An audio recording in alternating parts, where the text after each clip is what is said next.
Saan ka ba galing at nagpabasa ka pa sa ulan? Audrey, kailan ka pa dumating? I just arrived. Hindi ka man lang nagsabi, nasundo sana kita. Ayaw mo bang sorpresa kita? O ako masusurpresa? May iba ka bang babaeng binabahay dito sa Manila habang nasa Australia ako? Wala akong binabahay dito. Huwag mo akong talikuran, kinakausap pa kita. Alam mo, walang patutunguhan itong pinag-uusapan natin. Tigilan na natin to. Ayaw mo kasi guilty ka. May iba ka kasing babae. Wala akong babae. Bakit mas gusto mo nandito ka sa Pilipinas? Bakit hindi na lang tayo bumalik sa Australia? Ayoko nang bumalik. Nandito na ang buhay ko. Siya. Nandito rin ba siya?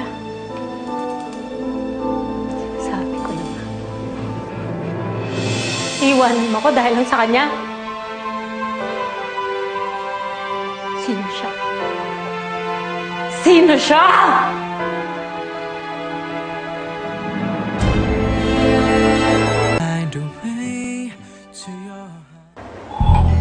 Siya ba?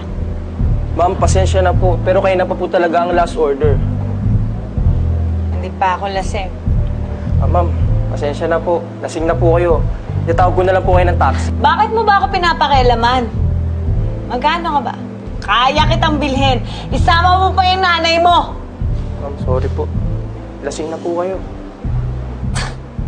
Gusto ko lang naman maging masaya. Bakit di mo ako mapagbigyan? Ayoko na masaktan. Ayoko na.